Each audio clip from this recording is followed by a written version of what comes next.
Hi అండి, ఎలా ఉన్నారు? Welcome back to Kashi Annapurna శాకాహార వంటలు. ఫస్ట్ టైం నా ఛానల్ చూస్తుంటే సబ్స్క్రైబ్ చేసుకోవడం మర్చిపోవద్దు ఫ్రెండ్స్. నన్ను ఎంకరేజ్ చేయండి.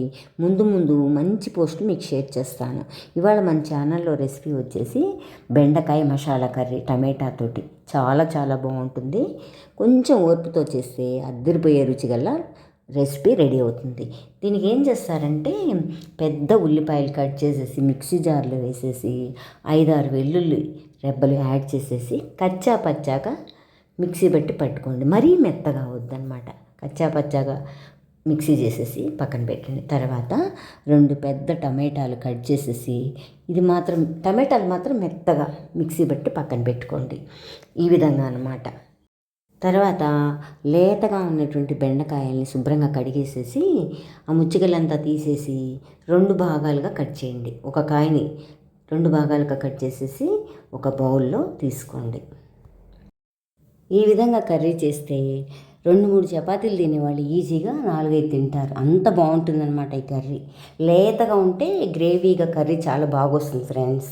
తర్వాత ఏం చేస్తారంటే ఉల్లిపాయ ఉంటుంది కదా, పొట్టు తీసేసి లోపల పొరలంతా ఒలిచి పెట్టుకొని ఒక కప్పులో పెట్టుకొని ఆ తర్వాత స్టవ్ వెలిగించేసి బాండి పెట్టి కాస్త ఆయిల్ వేసేసి ఈ పొరలంతా కూడా వేయించేసేయండి. 2 మినిట్స్ మాడకుండా జాగ్రత్తగా వేయించండి. ఈ పొరల వల్ల కూరకి చాలా టేస్ట్ వస్తుందన్నమాట. ఆ పచ్చివాసన అంతా పోయేటట్టుగా వేయించేసి పక్కన పెట్టుకోండి. అదే బాండీలో మనం కట్ చేసి పెట్టుకున్నటువంటి బెండకాయ ముక్కలు వేసేసి రుచికి తగ్గ సాల్ట్ వేసేసి అదంతా కూడా కలిపేసేసేయండి ముక్కల్ని ఉప్పు పట్టేటట్టుగా. ఆ తర్వాత కాసి నీళ్లు పోసేసి మెత్తగా మగ్గనివ్వండి. మూత పెట్టేసేసేయండి. 10 నిమిషాల్లో మగ్గిపోతుంది. ఎక్కువ టైం పట్టదనమాట బెండకాయ మగ్గడానికి. అందరికీ తెలుసు కదా, టైం ఎక్కువ పట్టదు ఈ బెండకాయ మగ్గించడానికి. ఆ బెండకాయ ముక్కలంతా కూడా మగ్గంగానే ఒక బౌల్లో తీసి పక్కన పెట్టుకోండి. ఈ విధంగా తర్వాత స్టవ్ వెలిగించి బాండి పెట్టి ఆ బాండీలో కాస్త ఆయిల్ వేసేసి ఆయిల్ అంతా వేడెక్కగానే 1 స్పూన్ జీలకర్ర, ఓన్లీ జీలకర్ర సరిపోతుంది, జీలకర్ర వేసేసి వేయించేసేయండి 1 నిమిషం పాటు.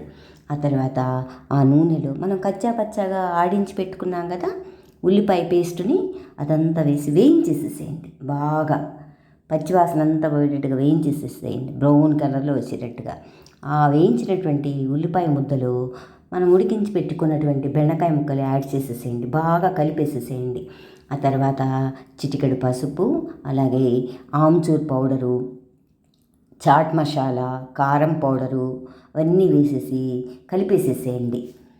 మొత్తం కలిపి ఆ కూరంతా బాగా కలిపేసేసాక మిక్సీ పట్టుకున్నటువంటి టమాటా పేస్ట్ని యాడ్ చేసేసేయండి.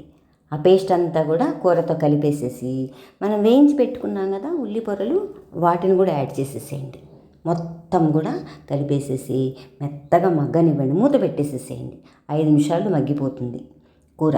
చూడండి ఎంత కలర్ఫుల్గా ఉందో, అసలు తింటుంటే ఎంత బాగుంటుందో ఫ్రెండ్స్. తప్పకుండా ట్రై చేయండి.